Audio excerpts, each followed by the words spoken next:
Hi 11s and 12s, this is the third video in our transcription PowerPoint for the HL topic of nucleic acids for the IB diploma for biology.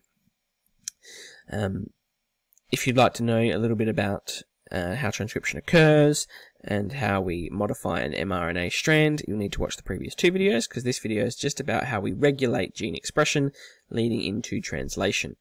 So we'll be talking about specifically how transcription is controlled to regulate gene expression.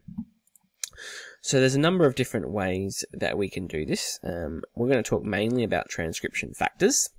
What a transcription factor is basically it's the way the promoter region, the things that will help the promoter region bind to RNA polymerase. Okay, the transcription factors will physically form a bond with RNA polymerase at that promoter region, and there's a number of different proteins that we need to talk about that act as transcription factors. So there's regulatory proteins, activator proteins, and repressor proteins. Regulatory proteins will bind to the DNA sequence away from the promoter, so they're going to be binding at distal locations. We talked about that in video number 1 for this PowerPoint. Okay, and they will interact with transcription factors, and we'll talk about that a little bit more when we start talking about control elements. Activator proteins, on the other hand, they'll bind to something called enhancer sites and increase the rate of transcription, so they'll make transcription occur faster. Whereas a repressor protein will bind to the silencer sequence and decrease the rate of transcription, making transcription occur slower. We also, at this point, probably need to discuss the fact that hormones can help to moderate those protein levels, and that can lead to a change in gene expression based on how much of these proteins are created. Now, going back to regulatory proteins, like I said, they're going to bind to sections called control elements, okay, and there'll be control elements in the distal areas, while our transcription factors generally binding to the proximal elements that are close to the promoter. Now, it's not just your body that dictates when a gene is going to be expressed. It's also important that the environment that the cell is in, the intracellular and the extracellular environments, has a big control on gene expression and regulating that gene expression. So any changes in the internal and external environment will lead to changes in gene expression. So, for example, different chemical signals within the cell can change the levels of those regulatory proteins or transcription factors, which will mean we will either speed up or slow down transcription based on how it's controlling it. Okay, so you have to know an example for the IB about how the environment can affect gene expression. Doesn't matter which example you look for. There's a number in your textbook in Cognity. There's a number in your actual textbook. You have your physical textbook. There is also some on BioNinja. What we're going to talk about in the PowerPoint or the video is we're going to talk about coat color in cats. Now, coat color in cats is coded for by the production of an enzyme called triosinase. That enzyme is the very first step in the production of pigment, and pigment determines the color of the cat's coat color. We do have a mutant allele of this gene, and that mutant allele of this gene will allow normal pigment production at temperatures only below usual body temperature. And we've utilized this to breed Siamese cats. Okay, so if we use higher temperatures than usual body temperature, that allele becomes inactive, and we end up with less pigment in the cat's color, which affects the appearance of the Siamese cat coat. So we're actually using external environment, in this case temperature, to selectively breed Siamese cats the way that the public wants to purchase them. Okay.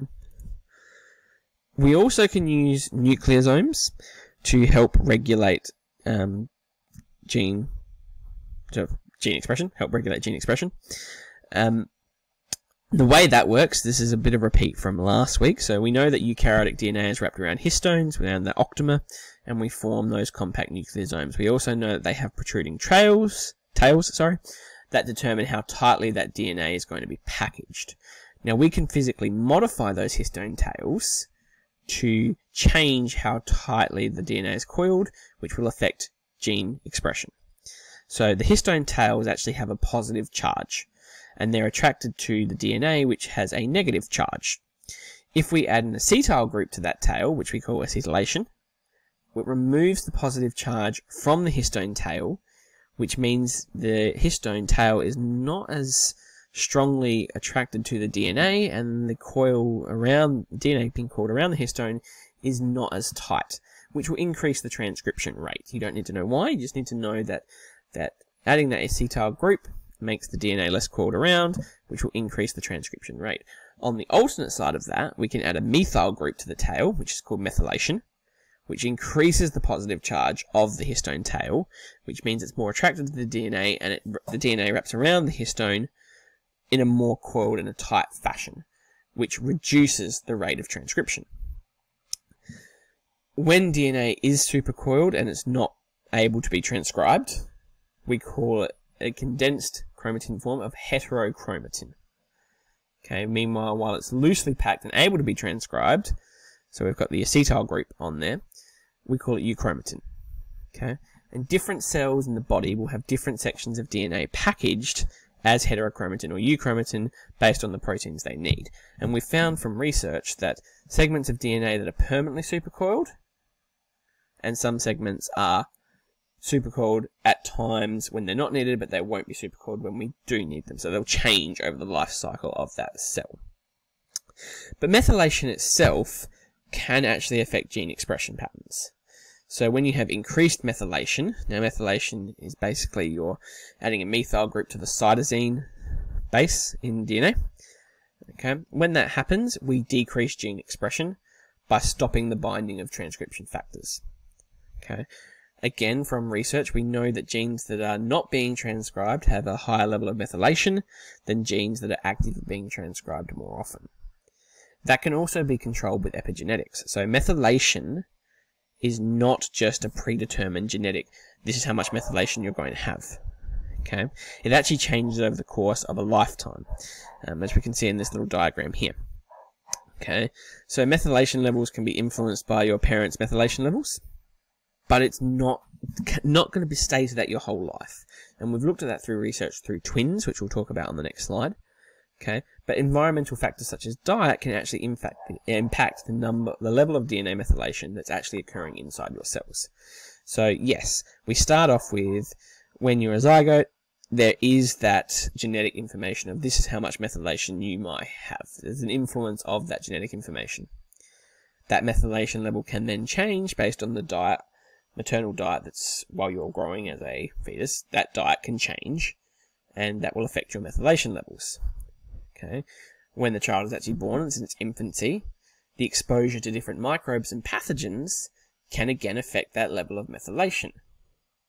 Even as a young adult, environmental diet and lifestyle are all going to impact the amount of methylation in your body. And lastly, when you get to your senior ages, your age-related changes are still going to affect methylation. So the methylation levels in the human body are always changing, and it's not just genetics that determine it, it's the environment itself. We've done this through analysing methylation patterns in identical twins. So we looked at the identical methylation at 3-year-old, which we've got here in this less readable DNA profile here, compared to the methylation in 50-year-olds, same twins. Okay, and we can see that the number of differences were almost less than 5% in the 3-year-olds, but when they got to 50 years olds, it was around 75% different methylation patterns in their body. Okay, that leads us to the conclusion that methylation patterns, while they do have that genetic basis, hence why they're so similar at the age of 3, by the time of 50, there's so much environmental impact on the methylation levels in the body that it can't be based on genetics entirely. It has to be based on the epigenetics and the environmental conditions that body is exposed to.